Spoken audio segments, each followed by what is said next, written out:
This is another one of my favorite types of conversations. I'm speaking with first time mother Jaden, who birthed her baby free of the medical system and knew right away that this was the right choice for her and her baby. Jaden speaks to me about the incredible connection that herself, her partner, and their spirit baby had before he even came into his physical form. She talks about the adventure of moving from one coast of the US to the other on almost a whim, but knew that she and her partner were being divinely guided by their child within the womb. There was another piece of magic to Jaden's story when she speaks to the perfect alignment, finding a traditional midwife to attend to her, and how she was so well cared for in the weeks leading up to her birth portal. Jaden speaks to a few struggles that she had as she adjusted to life as a new mother and how she navigated bouts of mastitis that made an appearance in her early postpartum days. And lastly, Jaden shows us the most incredible painting on a canvas that she did before birthing and shares how it was that painting that held the energy of the birth she wanted and did create. This is a pregnancy and birth story that holds so much power and is absolutely one that I'm so grateful to be sharing, as this journey is a true testimony to the innate and intuitive gift all women hold within them.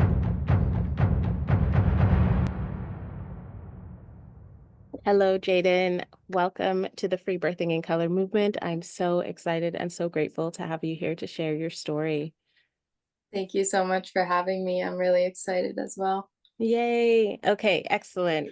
So you're a first-time mom who birthed outside of the medical system, and that always just lights me up in such an incredible way, hearing of women having their babies in their power right off the bat. But before we get into that really amazing and incredible story, I just would like to ask you, what is your ancestry and lineage that you're passing on to your child? Okay, so on my side, I'm mixed European on my mother's side, but more culturally Italian. Hmm. And then on my father's side, Indian, East Indian. So he immigrated to America when he was pretty young. And and yeah, so he actually even lost his first language Mm, through the immigration process. His family was really focused on just becoming American. okay. So his first language, can't even really speak anymore. And so there's a lot of that erasing of that culture, kind of. Mm-hmm. Um, but that's something I definitely want to bring back to my child, and take him to India when he's old enough. Mm, And it's been a process for me to reconnect with those roots, both like ethnically and spiritually. mm-hmm. Um, so definitely want to continue that cultural identity on. And then for my son's father's side, he is African descent, Okay. and um, he knows that on his maternal line of ancestry, it's traced back to Angola, Wow. but don't know many other details aside Mm-hmm. from that. Mm-hmm. Wow. That's amazing that you even just know that much. Yeah. Especially about your father's side and that bit of maternal lineage of the Italian. Yeah, I love asking this question because now, people there is so much mix and diversity coming through us and then going through into our children. So I think it's really important to make note to that. And like you said, how you want to bring back the knowledge of your paternal side, the Indian side, and start to bring that back. Because it is quite sad that your father doesn't know his first language anymore. So just, yeah, throughout the spiritual journey you said you're going through and just getting those pieces back for yourself and to pass on to your child. I think that's so wonderful to hear. Yeah. Yeah. So thank you for that. Yeah. And so, getting into the story of you birthing your first babe, where does your motherhood journey begin? Okay. So I would say pretty much when I became pregnant, when I realized I was pregnant. Mm, Um, but maybe a little bit before. mm, But I was never one of those girls that was always looking forward to becoming a mother and planning their life like that. I mm-hmm, didn't even know if I wanted to have kids of my own, or even adopt if it came to it or something like that. mm-hmm, But so it's never necessarily been in my mind of what my life's going to turn out mm-hmm, like. Um, and then I say a little bit before becoming pregnant because when I met my partner now, um, we had some experiences that definitely told us and confirmed that we would have a child or children together. mm-hmm. Um, and that just was coupled with like a knowing that that was going to happen at some point, Yeah. although I did not realize how soon it would happen. Okay. um, because we basically found out I was pregnant basically like a month after getting together officially. Oh, wow. So Okay. yeah, we had known each other a little bit before then, Mm-hmm, um, as friends, mm-hmm, but like only a few months before that, mm-hmm. and then when we got together, things took off like right away. Okay, so this baby was like ready and eager to come on Yeah, through. yeah. So like when we got together, even even like a week or two into being together officially, um, we were doing an art show together, Mm-hmm, and there was the night before it, my partner was awake, I was asleep, and um,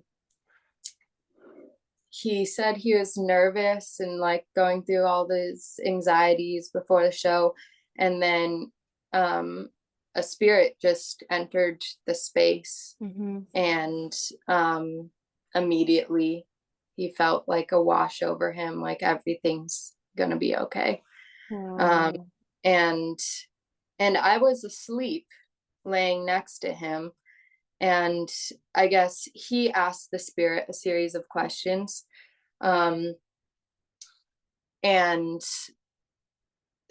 and got some answers for that he didn't share with me till later on. Mm-hmm, But when I was asleep, I kind of felt a very palpable shift in the energy.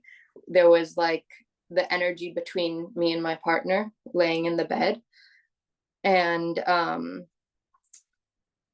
I told him about it in the morning, and it was basically like, yeah, it was kind of like as if something was there between us, something was an energetic shift between us in the bed. And so when I told him about that in the morning, he shared more about what he experienced at the same time, and he um was asking the spirit their their name, and if it was like the child that he had dreams about before even meeting me. mm-hmm. Then and it was it would like grow stronger when it was a yes, or fade when it was a no. So it Right. confirmed it was like that, his child. Mm-hmm. um, and he confirmed that the name started with a Z. Mm, And then and then and he told me about all of that in the morning, yeah. but he didn't tell me the part that he asked if I was the child's mother. Okay. And he told me about that like a few days later, because he didn't Mm-hmm. like it's just a lot when you first get into a relationship, right? Yeah. So but yeah, and the energy came at a certain point, came in right in between us in the Mm-hmm. bed, and that's the Yeah. shift. I felt. Uh, Wow. That's giving me chills right now. yeah, so even though we were pretty much we knew what was going to happen at some point. I was thinking years down the line, Hmm. but it happened pretty much like my next cycle.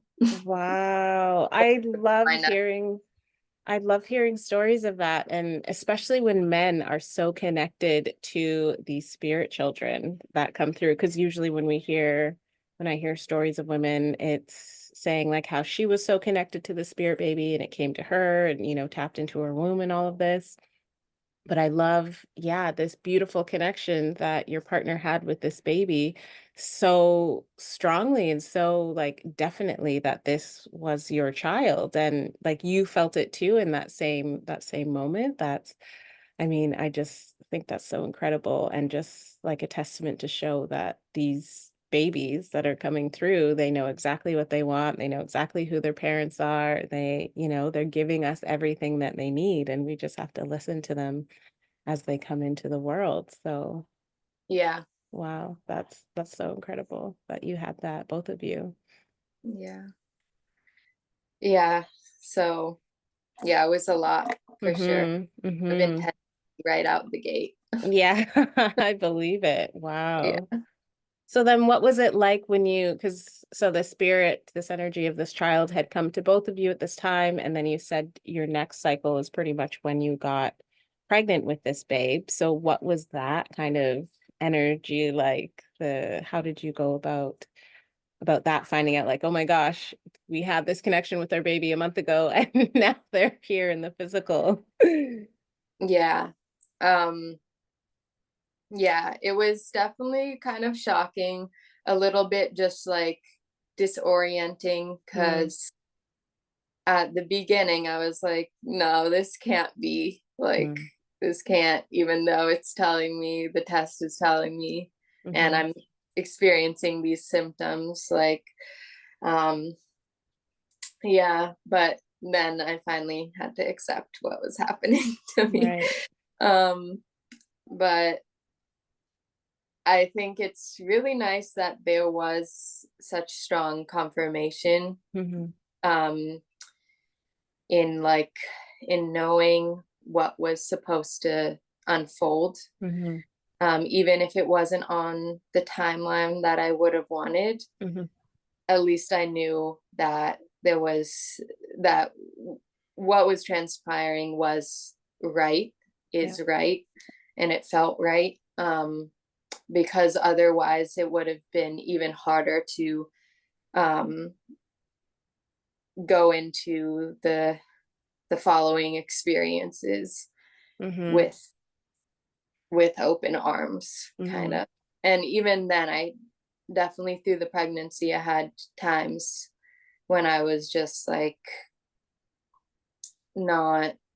not embracing all the joys of the moments Mm-hmm. because I was attached to maybe this isn't supposed to happen, or maybe this wasn't supposed to happen now, Okay. Mm-hmm. or whatnot. But Mm-hmm. but um, along that journey, kept on getting more confirmations, Mm. more guidance by life, kind of. Yeah. Um, because we were both of us were just shedding a lot the whole time leading up to finding out about the pregnancy and then throughout the whole pregnancy. So we ended up moving cross country Oh, wow. um, in the middle of the pregnancy, kind Mm-hmm. of unplanned, but we were coming out to New York to visit my partner's side of the family. Mm-hmm. And we had booked that trip before we even knew. Mm-hmm. Um, and then we ended up coming here, and then we ended up canceling our return flight. Oh, wow. And Okay. we did end up going back at a certain point to kind of tie up some loose ends and move some stuff over here. Mm-hmm. But we, yeah, in the first like week or so of our visit, Mm. we decided, okay, we're probably going to move here Wow. for the birth and for the for after, because Mm-hmm. my vision was definitely not to just stay in my old life. Mm-hmm. And we were living in San Francisco at the time.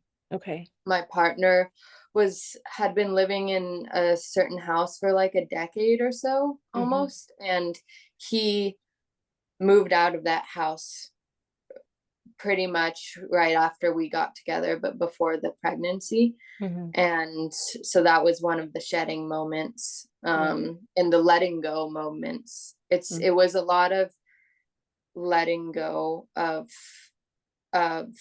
whatever our current lives were, Yeah. to welcome in a whole different experience of life. Mm-hmm. Wow. Wow. That's Yeah. amazing. Wow. So yeah, so we came over here, and Sorry, can I just ask quickly, in the time frame, because you said you were about halfway through the pregnancy when you moved from the west to the east. So during that first half, once you found out before you moved, when you're still in San Francisco, did you do any prenatal care with the medical system, or were you just happy to look after your own self because you had that confidence in yourself and your body and your knowing? okay, yeah, so um I knew that I was going to do a home birth. I knew Mm-hmm. that. Um, yeah, before. Yeah, and then, but I did at that point go for um just the like a initial prenatal visit at the hospital. Mm-hmm. And they took and yeah, if I knew everything I knew now, I definitely wouldn't have even done that, Yeah. because they took ultrasound, and um and I got some blood work done and stuff like that. Mm-hmm. Um and so yeah, I did do that initial one, and they determined I was like nine weeks in a couple days during that initial visit. And Mm-hmm. I think I went back one other time after that, um which was supposed to be the 20-week anatomy scan thing. Right. Mm-hmm. And I'm so grateful that it it didn't happen, because after that, I it was basically like a scheduling thing. I thought I was going in for the 20-week anatomy scan, Mm-hmm. and then they said, oh no, you had to schedule it through radiology. So we're not, so like you had to schedule it separately from the OBGYN place. Oh, Um, okay. and I was like, oh, okay, that's weird. But then it turns out that all of this was more kind of like corralling by life and maybe this baby's spirit, Mm-hmm. because that was not supposed to happen. And so, and then I was like, why did this obstacle come up? And I thought maybe it's because I'm not supposed to go do that. Mm-hmm. And I asked the baby, and there was a pretty clear no Yeah. answer. But even then, I was like, well, maybe I'm still supposed to do this. Like, that's what you're supposed to do, just to make sure the baby's okay. And I think I also just wanted to see the baby as Okay. well. Mm-hmm. Um, and then I started doing a little bit more research about it.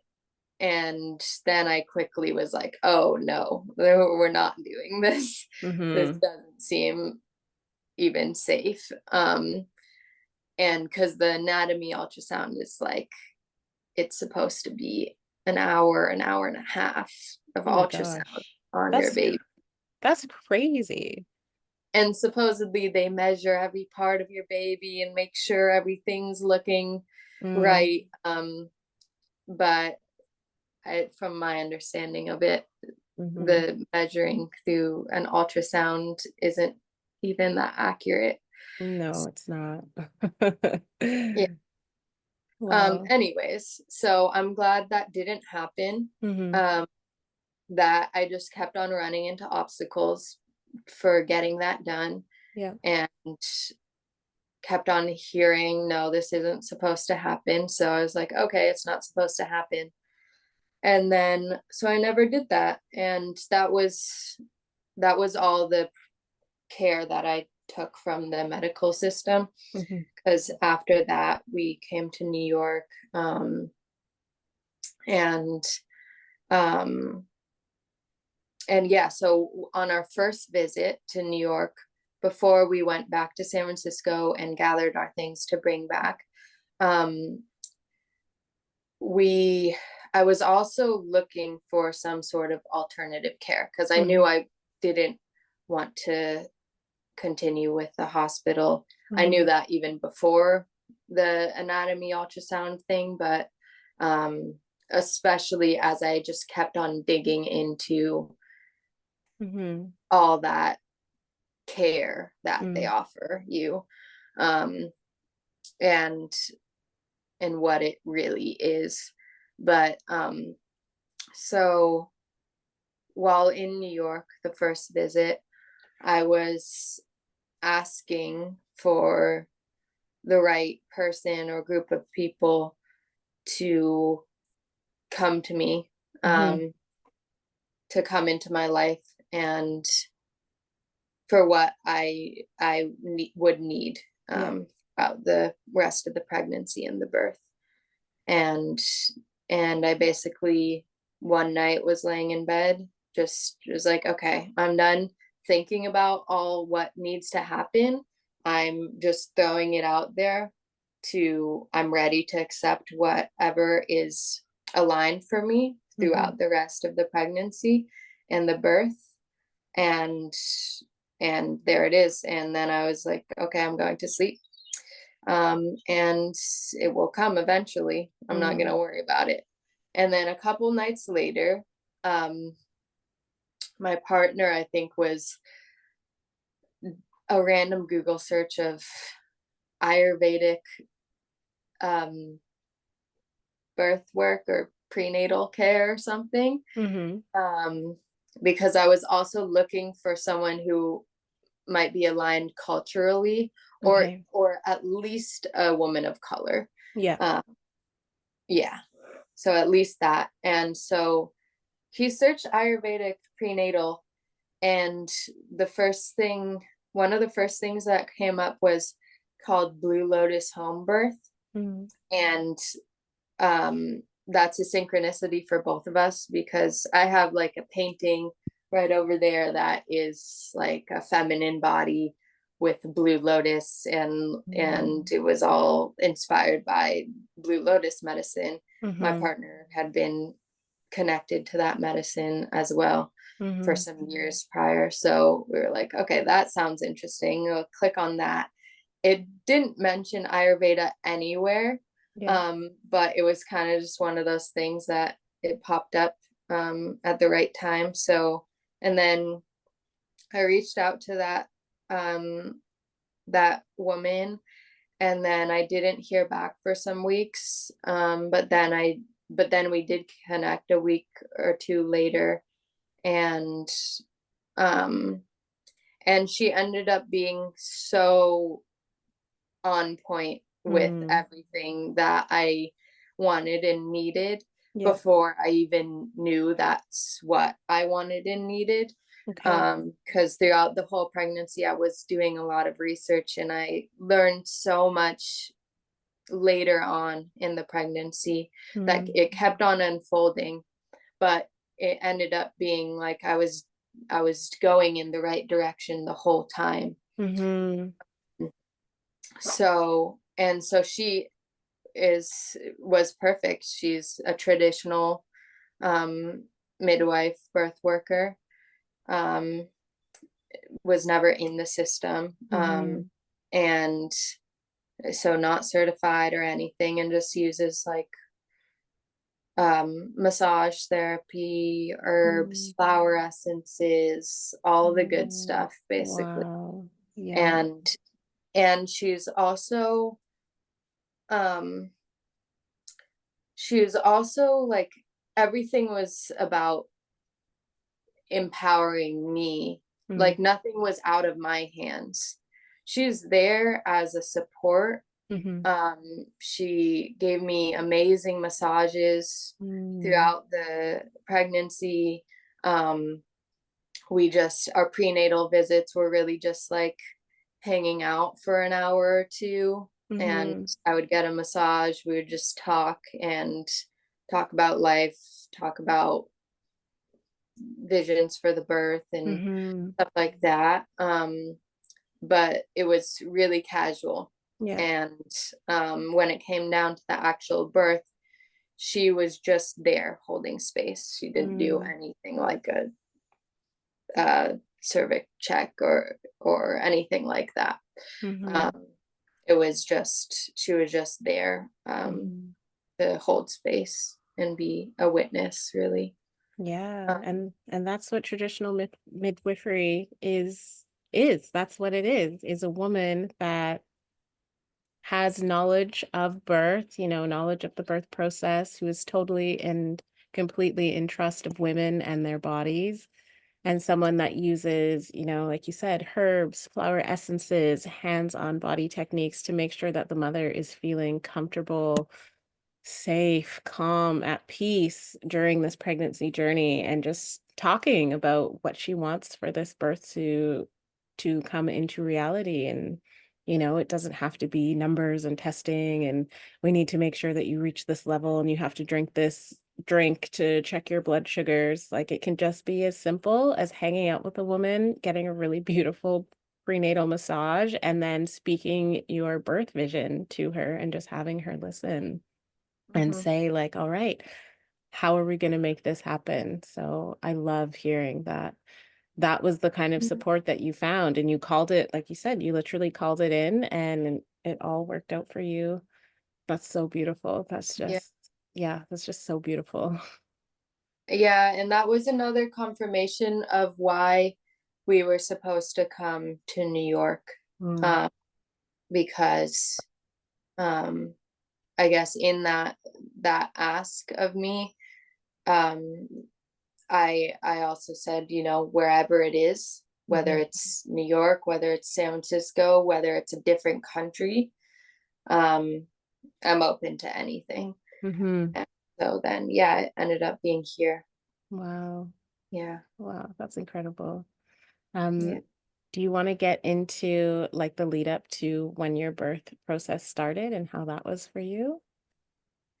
Yeah. So, yeah, I'll say, especially like really the whole pregnancy, I was really preparing myself for Mm, the birth, mhm, mentally, spiritually, physically. mm, Um, and and all of that work really does pay off. mhm, Um, because I had the birth that I envisioned for myself mm, mm, completely. And I even like near the end of the pregnancy, I wrote down a birth story, uh, mhm. kind of open ended, but also kind of specific. Yep. It was really my birth story of like how it was going to make me feel. Um, Mm. and that all came true in the end. Wow. Oh, So wow. tools like that are really awesome because Mhm. they work. Yeah. It's awesome that that's like the reality that we live in. We can actually manipulate like that, or not Mhm. manipulate, but Create. but paint. Yeah, Mhm. create. And so yeah, I did a lot of work like that. I did a lot of research on the physical process. Mm. Um, and like listen to audiobooks, listen to podcasts. I loved listening to birth story podcasts the whole Mhm. time. That was like my food Yeah. for leading up to my own experience. And so um, my due date that the doctors gave me during that first visit that I had with them was, they said October 30th. Mm-hmm. Um, so, and I was thinking, oh, maybe I'll have a Halloween baby or something. Mm-hmm. Um, and then, and one of my good friends' birthdays is November 4th. And Mm-hmm. he said, like, right off bat, he was like, oh, well, we're going to share the same birthday. So got it. And then I was like, okay, sure, but we'll see. Mm-hmm. And it ended up being November 4th. Wow. So, so a little bit past my due guest date, but, and so, yeah, that last week of the pregnancy, I was, I would say leading up to Halloween, Mm. I was definitely feeling ready, thinking I'm ready, but also feeling a little bit like fluttery about Mm. it. Mm. Um, and then those first couple of days of November, I was just like, okay, just releasing any Mm. expectation Mm-hmm. now. And it was nice to have those extra days past what the expected day, because um, is it too loud? Nope. Your background noise? No, I can't hear anything. Okay, perfect. Um, it was nice to have those extra days to prepare the last minute things, Mm-hmm. like cooking some stuff and Yeah. um, yeah, just preparing everything more physically, and the birth pool and all of that, because I did end up doing a water birth. Mm-hmm. Um, and and then so those last couple days I was really just in a state of peace, so Mm-hmm. that's when I was truly ready to have the Okay. baby, Yeah. after I was just ready to go with the flow completely. And then the morning of November 4th, um, around 11 a.m., I started feeling some sensations. I thought it was just a stomach ache, and Mm-hmm. then I realized it was going away and coming back in a pattern. Mm-hmm.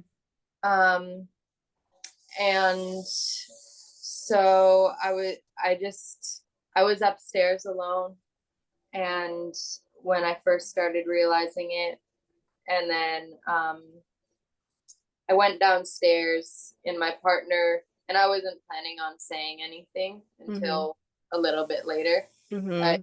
partner took one look at me and was like, "Is it happening?" I was like, "I don't know, maybe, but we'll see." Um, because from all the birth stories, I knew that it could, this could be something, or it could take another week Mm-hmm. or more. So I was already in that release of expectations mode. Yeah. So, yeah, but then it continued on a pattern. Mm-hmm. They were pretty much 5 minutes apart. Mm-hmm. And for the whole day, I was set to have my midwife come over already. And so she ended up coming around like 1 or 2. And just, I told her I'm feeling these sensations. Mm-hmm. And then she said, okay, well, we'll see. It could be like an hour from now, it could be a week from now. Yeah. So, and then she gave me a nice massage, and then she left and said, just Mm-hmm. let me know. Um, and, um, but yeah, the whole day is pretty much just like little cramps, like what felt like a bad period cramp or something like that. Mm-hmm.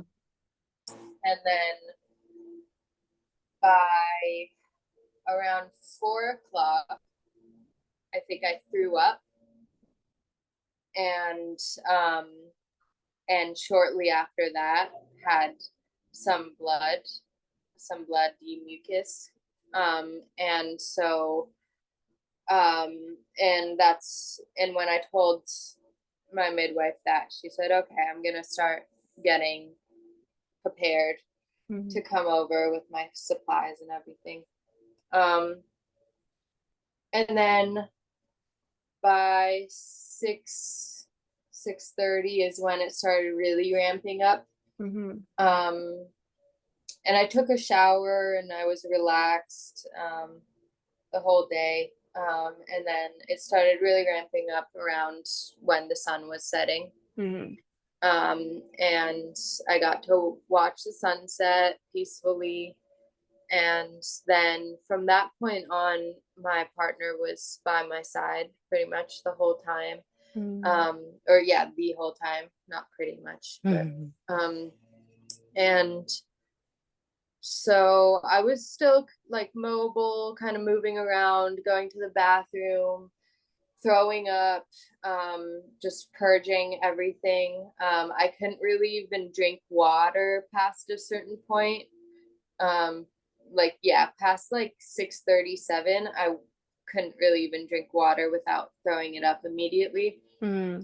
Um, so my body was just purging everything.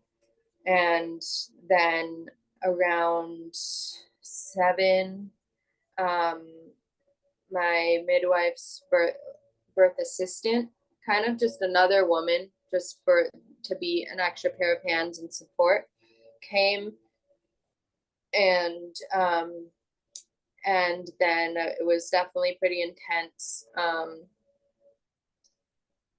And I was more laying on the bed by then after Mm-hmm. that point. And then around 8:30, my midwife came and she um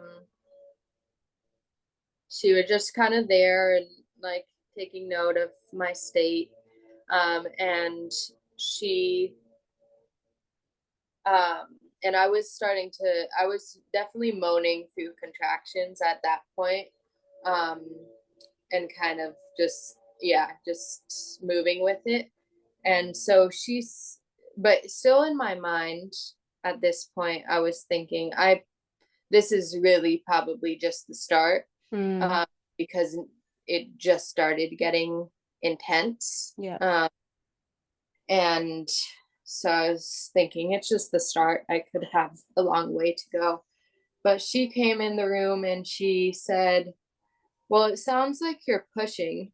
Um, and she said, if you want, you can check yourself and see if you feel anything. Mm-hmm. And in my mind, I was like, oh, my cervix probably isn't even opened yet. It's Okay. probably just starting to open now because things are getting intense. Mm-hmm. But no, when I checked, I could feel like a little squishy bubble, which was actually the amniotic sac, Mm-hmm. baby's head. So that was basically like an inch away. And so Wow. we're talking like 8:39. And um oh yeah, and around when the birth assistant came, my partner had the pool blown up here, right here where I'm sitting actually. Um Mm. in yeah, and blowed up and ready to go. And at that point, when I felt the head, they started filling up the tub. Mm. And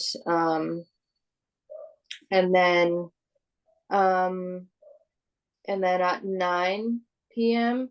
I got in the water, which was really nice, and I felt much more relaxed, um, because I was definitely getting uncomfortable at that point. Mm-hmm. Um, and then by 9:54 was when my son fully came out. Um, Wow. so I was going through pretty intense contractions, and in that like pushing mode for like 54 minutes, I would say. Mm-hmm. Um, Once I got in the pool, I was actually like pushing, and And so my waters never broke either, Okay. Yeah. um, through that whole process. Um, and so first his head came out and then his shoulders during the next contraction, and then um, and then his entire body, but he was Mm-hmm. just in this little bubble Yeah. basically. And I pulled him after his shoulders came out. I kind of grabbed him and kind of just like pulled him out because I was like done at that point and ready Yeah. to just, but I probably shouldn't have done that because I did tear a bit. Okay. um and I'll get into that in a second. Mm-hmm.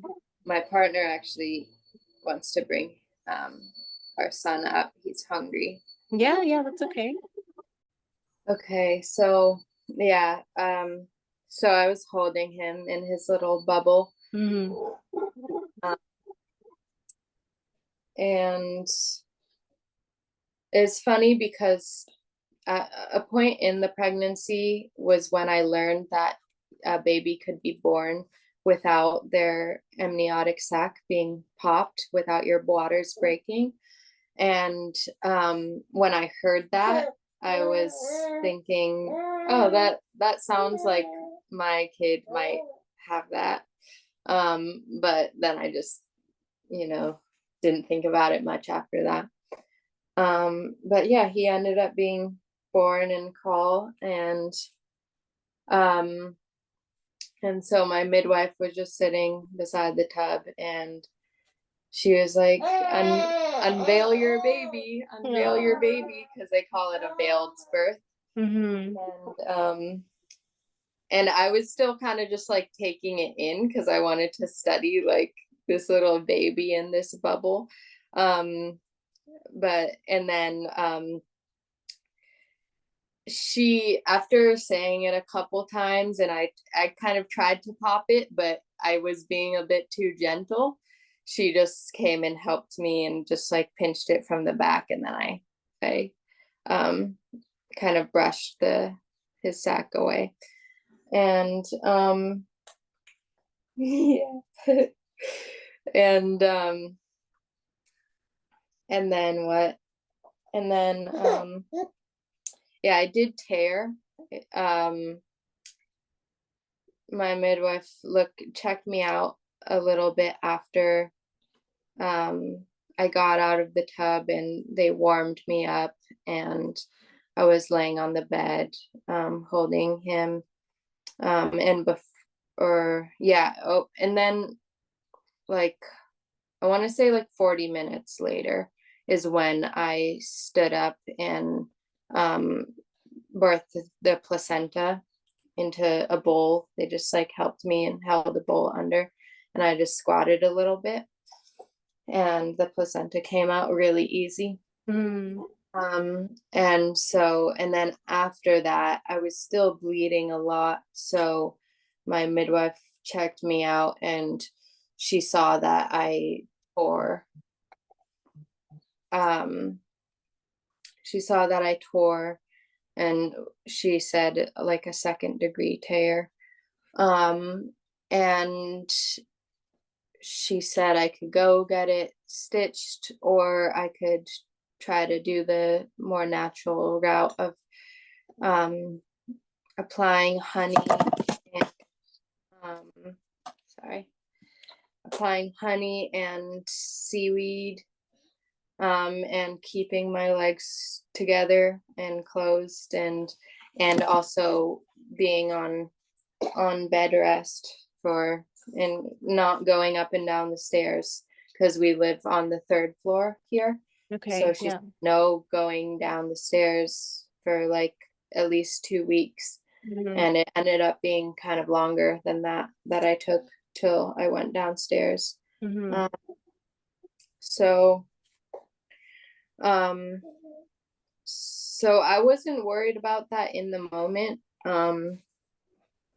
It hurt a little bit, but it didn't really hurt that much actually. Mm-hmm. And it didn't even hurt much after the fact, like with I didn't have any of that like burning Yeah. sensation when peeing or anything like that. So I really wasn't too worried about it. Um, yeah. Can we actually pause again just so I can, right. Yeah. So, and I think I did lose a good amount of blood from even just the tear. Mm-hmm. Um, so I was actually quite surprised at how weak I was feeling after the birth. Because I had done all this work for preparing for the birth and having that ideal vision of my birth, which ended up being what happened. And the whole thing was so uncomplicated, also very fast for a first birth, I would say. And um, yeah, so all of that was amazing.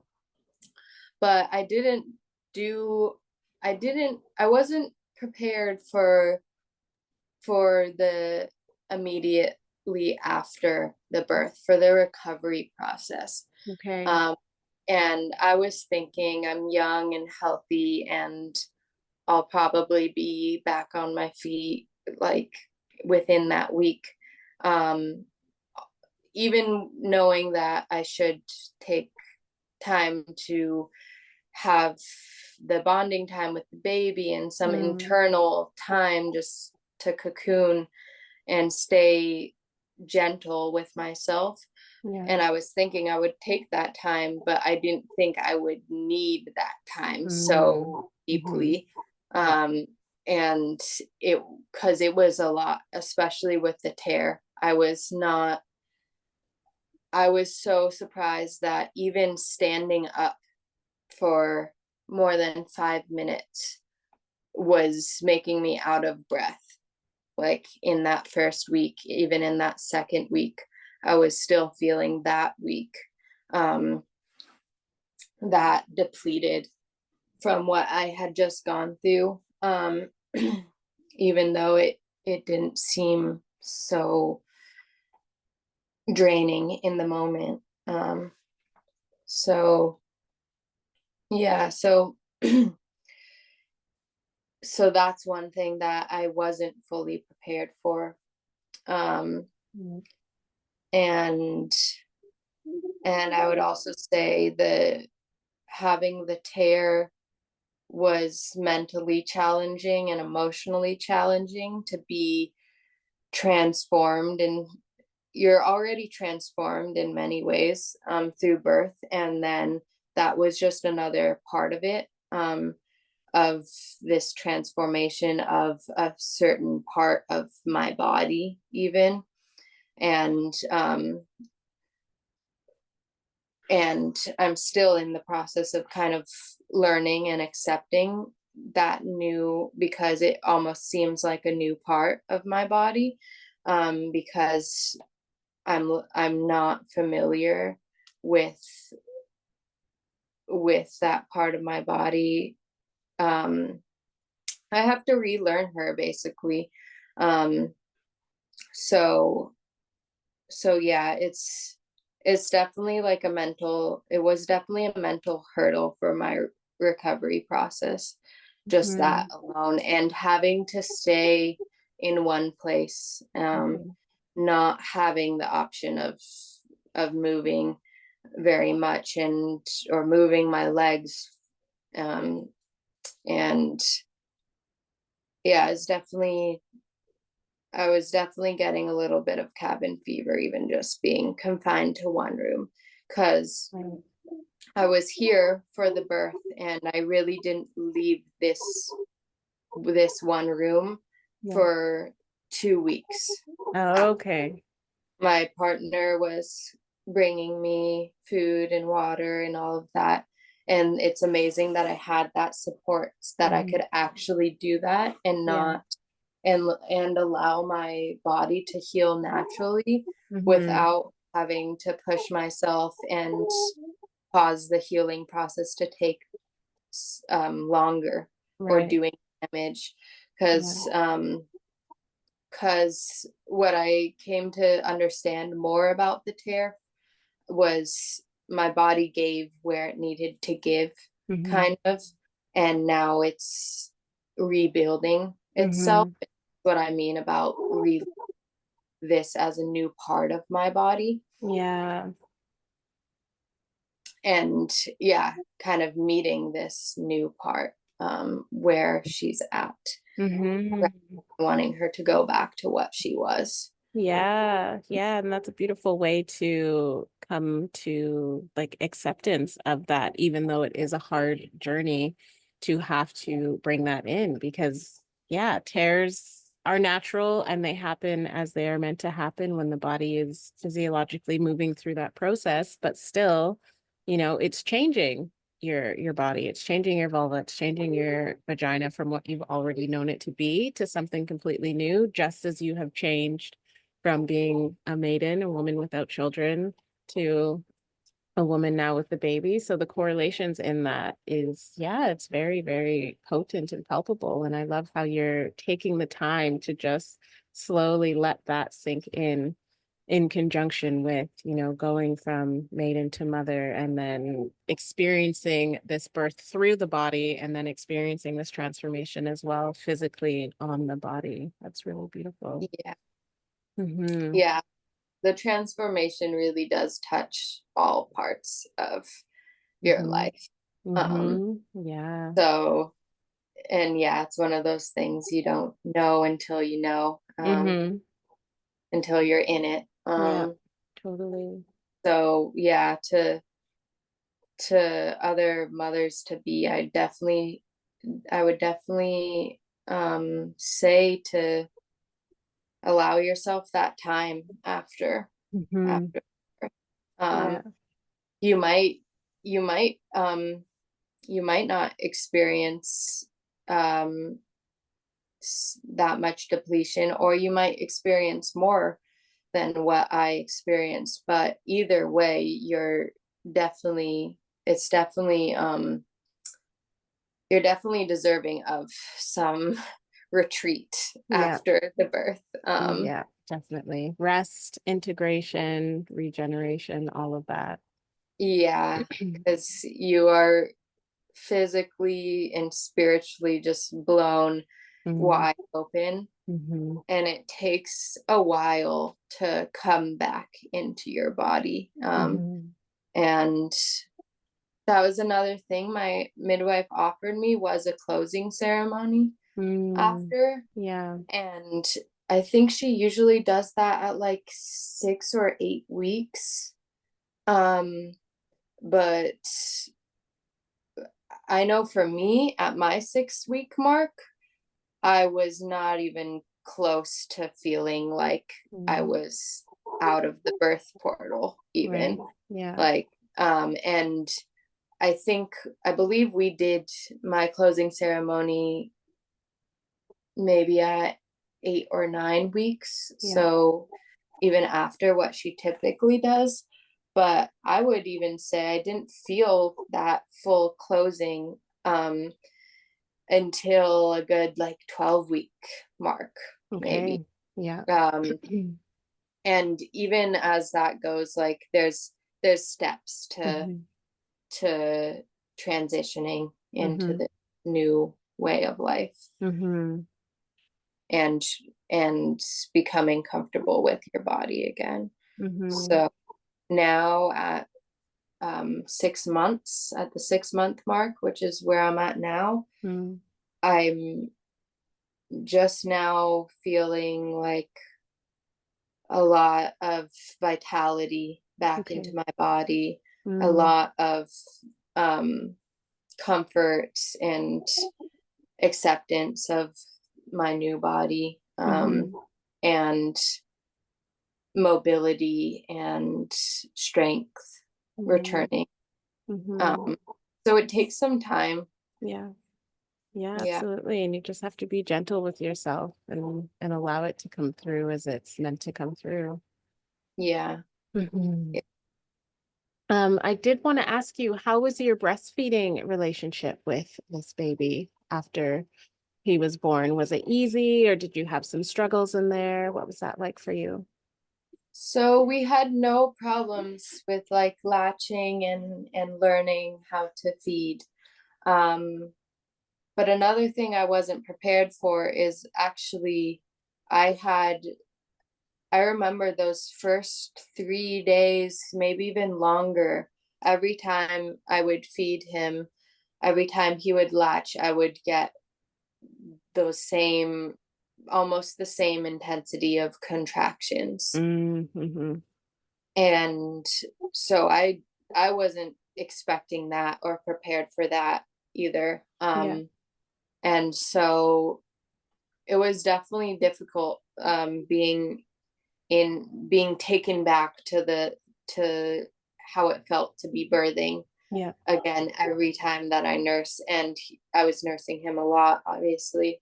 Um, and so, and even the hormonal rush Mm. of that, um, for me in birth, Yeah. I felt that all those hormones rushing through made me feel almost like not, or it did make me feel nauseous, and it makes you feel very like it's just a very intense feeling, a kind of out of body feeling. The only thing I can equate it to is like a really intense sickness or stomach flu or something like that, or fever, or like a psychedelic journey. So it's that type of feeling. Mm-hmm. And so every time I would nurse him, I'd get that same rush back in. Wow. So that was pretty intense for my experience of it. But we didn't have any problems with like the physicality of it. Um, Definitely really lucky with never having any issues with that. My milk came in fully, like a, I think within 24 hours. Um, and and yeah, there's actually like a lot of discomfort that comes with that whole process. Mm-hmm. Um, your breasts are so engorged and Mm-hmm. they hurt a lot. And I and one of mine was got so engorged that it was like rock hard basically, and then Yeah. it was hard for him to latch to that one, but at the same time I needed him to latch to Mm. empty it, or else Yeah. it was gonna get worse. And then but he was always a great eater. Still to this day, he nurses a lot, and he Mm. grew a lot very fast out the gate. I think he Mm-hmm. doubled his birth weight within like the first month or so, Mm-hmm. or maybe a little bit after a month. I think maybe 2 months he was 16 pounds. Like Wow. very, very big boy. Yeah. Um, and the only problems I had other than that was I definitely had mastitis a couple of times. Okay. I didn't know what that was Mm. the first time it happened to me. So, um, and how it manifested for me was I just got really bad chills all of the sudden where I was just Mm. shaking and I Mm. couldn't get warm. And then um, after that, a really bad fever, super hot. And my breasts were hurting a lot, Mm. um, Mm-hmm. and red and splotchy. And I didn't realize what it was until like after that whole spell of that, and then it happened again, and that confirmed it again. Like, okay, Okay. this is all the symptoms that is aligning with this thing that I am reading about online. Okay. Um, And what did you do to help clear it the second time when you realized that's what it was? um, Hot shower, hot compress, like just a warm washcloth on my breasts, Mm. and making sure I like nursed from the breasts, because I think if I had known about it the Hmm. first time it happened, I wouldn't have had such a bad fever that lasted for like over 24 hours Okay. before it really broke. Yeah. And I didn't know what it was. So didn't, I didn't know how to fix it. But Hmm. then after that, and especially after the second time when I really confirmed it, whenever I'd start to feel that slight, like those symptoms coming on, I Hmm. would just nurse a bunch before it even got to that point Yeah. and put the warm washcloth on my breasts. And also, I, I think why I got it a lot in the beginning is because I had a really heavy milk flow and a oversupply. Okay. So so even with my baby nursing a lot, it was a lot to keep up with. Hmm. And then also I would leak so much. Like I was waking up in the night with like completely drenched in breast milk Oh, and like a wow. big puddle like in the bed. Okay. It was really annoying to be like wet all the Yeah. time and Yeah. with very like because breast milk is so sweet and it's sugary and it's Hmm. especially at the beginning it's really sticky, or at least mine was. So I would always be drenched in like this sticky substance and it was Hmm. honestly really annoying.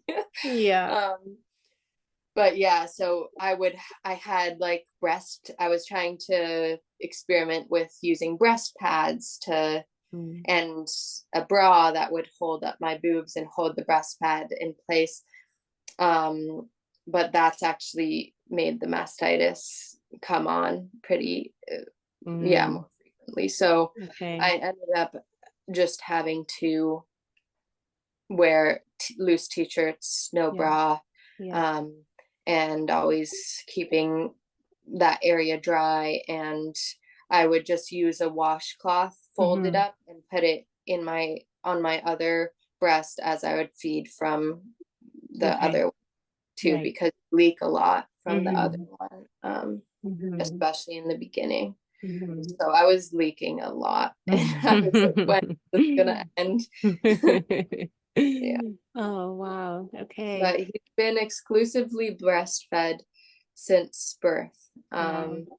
We Mm. tried a bottle one time, and he didn't really latch to the bottle, or we tried a few times. He Yeah. never really liked it. He just wants the fresh milk. So, Yeah. and I don't have to go anywhere for my job or leave him for any reason. So Yeah. I've just been exclusively breastfeeding. Perfect. Yeah. Wow. And what did you do with your placenta after, because you said it was about a 40-minute time frame before you then delivered that. So did you cut the baby's cord or did you keep him attached to the placenta for an amount of time? How did you honor that? Yeah. So we kept him attached for good several hours. Mm, He was born at like 10, right? mm, So, and so, well, one.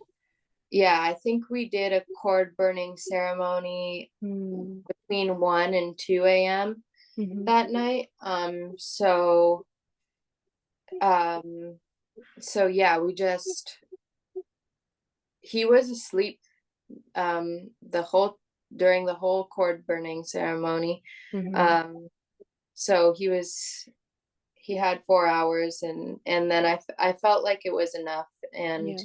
we didn't need to keep the placenta attached longer than that. He's very healthy, big Yeah. baby. Mhm. Um, so, and he seemed very comfortable. Yeah. So I felt it was time, and we um we just used a candle Mhm.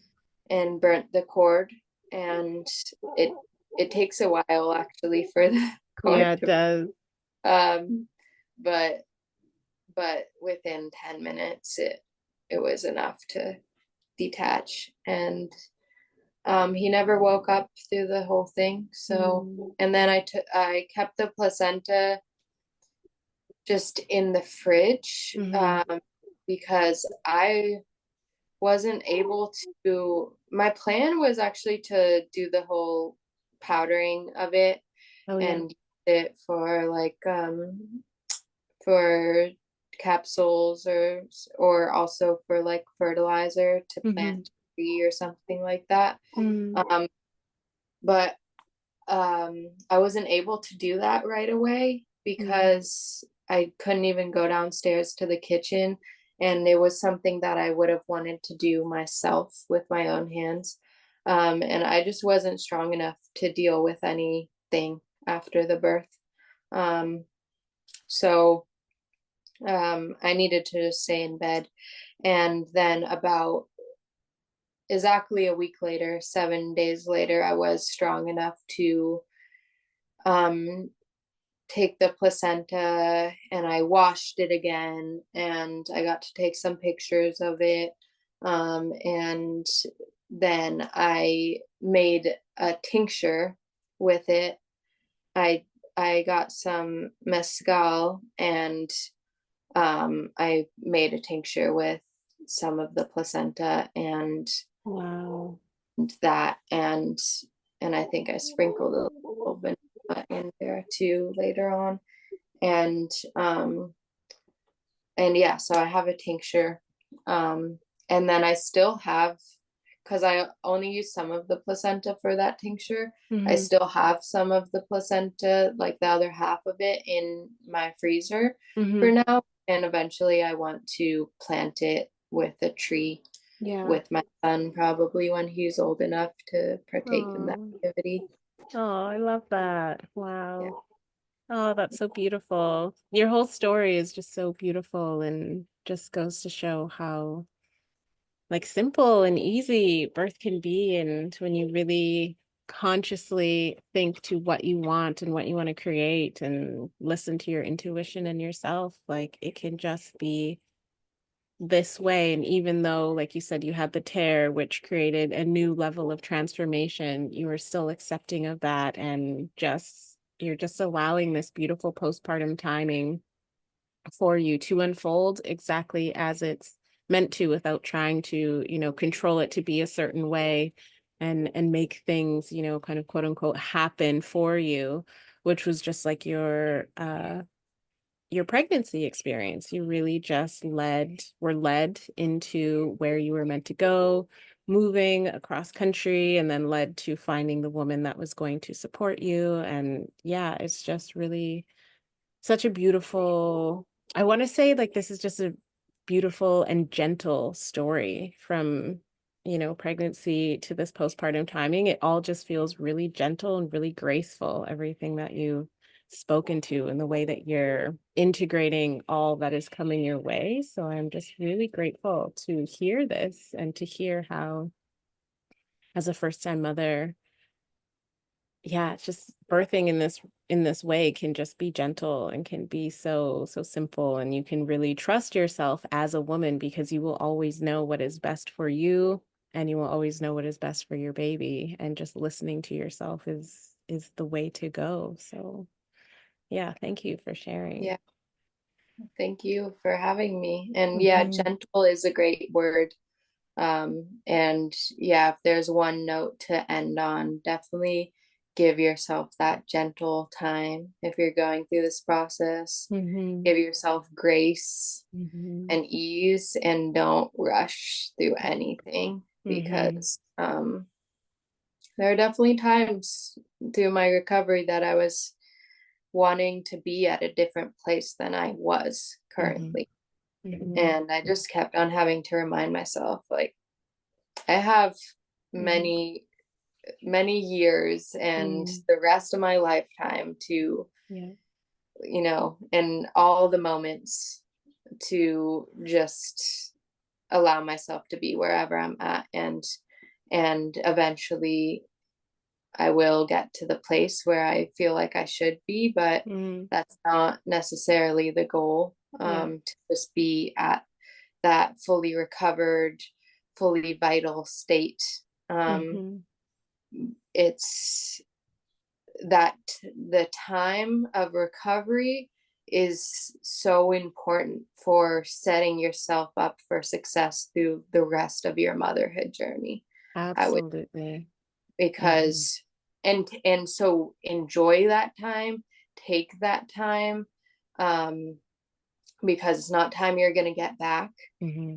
And if your body is not in a state of vitality, it's meaning that you should really stay in that rest mode. Hmm. And you should enjoy it because that's where you're supposed to be right then. Hmm. Um, and yeah, and pushing yourself beyond that will affect your whole motherhood journey, because that's starting off in a state of depletion, Hmm. and you want to always be giving from a overflowing cup rather Yeah. than an empty cup. So Hmm. so yeah, it's really important for what you can offer your child, because your child won't be as well off if you're not taking care of yourself. Yeah, absolutely. Yeah, thank you so much for sharing those words because it's so true and it's potent. You've got to be gentle, and just because you're not in the space where you think you should be, you're in the right place. So just, yeah, accept Yeah, it and let what's meant to come come. yeah, Totally. Wow, thank you so much, Jaden. It's just so beautiful, and just lots of really, really beautiful wisdom coming from you in this story and in this share. yeah. And I just want to ask you one last question. If any women are seeking guidance, wanting to talk to you a little bit more about your birth experience, how can they reach out to you? Yeah, they can reach me through my Instagram, if you want to directly message me. And I'm sure you'll link it in the Hmm. description. Um, but it's two words. It's magnetism energy. Um, and there's a period before the last M of magnetism and the first E of energy. So it's Okay. like there's a me in the middle. Okay, Yeah. perfect. Yeah, I will have that linked down below. And before I stop the recording, could I ask you, because before we were recording, I noticed the picture that's behind you that you painted in your pregnancy journey. Would you Mhm. mind showing that to the camera? Because it's such a powerful image. And when you showed the full thing to me, I got full body chills. And I just think it's so beautiful and would love to have that shared. Yeah. So this Wow. is my visual meditation on the birth that I envisioned, and the first moments of my child's life on outside of the womb, and like his experience of entering the world. So yeah, this is the painting that I Wow. did. Yeah, to give me strength and remember the process for the birth. And what I was telling Karma before was that this was something I did to give myself, to yeah to keep to give myself some perseverance through the birth. I didn't end up needing to look at it very much because it was already on the canvas, and I already expressed that onto the canvas. So I didn't need that extra push through the birth. I was already very focused. Yeah. Yeah, it's just so incredible and so beautiful, and I love that that was the energy of your birth that you put forth into onto that canvas, and then you experienced exactly what you wanted within your birth journey. So thank you for sharing that picture. And if anyone's listening to the audio version, I definitely suggest you watch this on YouTube so you can see the picture because it's so incredibly powerful. I also want to mention here that Jaden offers custom birth affirmation paintings, similar to the beautiful red painting she just showed us. She will personalize the paintings for each woman to hold the energy of her birth portal that she wants to create so that it's felt through the drawing during her birthing time. And I highly recommend that you reach out to her for them because her art is absolutely amazing. Yeah, and thank you, Jaden, so much for spending this time with me. I've absolutely loved every minute of your beautiful story. Yeah. I love this podcast so much. It all the stories that I listened to during the pregnancy, it aligned perfectly that you started the podcast during my pregnancy, and I found you somehow because a friend sent me the link of her friend being interviewed. And then I was like, wow, this is amazing. And I learned so much. And yeah, it was very empowering. So I thank you for your service, and contributing my story was me wanting to kind of give back, or to offer something back into a platform that I gained so much from. So thank you. Wow, that's beautiful. And you absolutely have given so much. So I'm so in gratitude to you. Thanks, Jaden. Thank you so much, women, for listening to this latest episode of the Free Birthing in Color movement. If you want to continue supporting this movement and all that comes with it, please give a 5-star rating and a review on Apple Podcasts or Spotify. Like the videos on YouTube and share this episode with some of your friends. As reciprocity for the work that I'm doing and the content that I'm creating, it only takes 2 minutes to show your support through a 5-star rating, a small written review, and a share. If you want to give a monetary donation to help with the back end costs of keeping everything that is happening within this movement going, you can send your donations through PayPal via the link in the show notes. And again, as reciprocity for the work that I'm doing and creating, I'm so grateful when those donations come through. I have many other avenues of work that I've created, such as Portals of Wisdom, which are educational guidebooks for women to reclaim and remember their personal bodily sovereignty. I have one-to-one activation sessions and one-to-one or group mentorship opportunities, as well as an amazing course called Cyclical Woman that is a deep dive into the natural cycles of Mother Earth and connecting into your internal rhythms in relation to where Mother Earth is at any given moment. And lastly, I want to mention again the Free Birthing in Color community. It is open for enrollment, so please, if you want to create a deeper sense of connection to myself and other women navigating the same phase of life that you're in, please, please, please come and join us, and let's create something truly beautiful in there. All information can be found within the show notes below, or you can go to primalwomanportal.com and you'll find everything that you need. I'll see you in the next episode.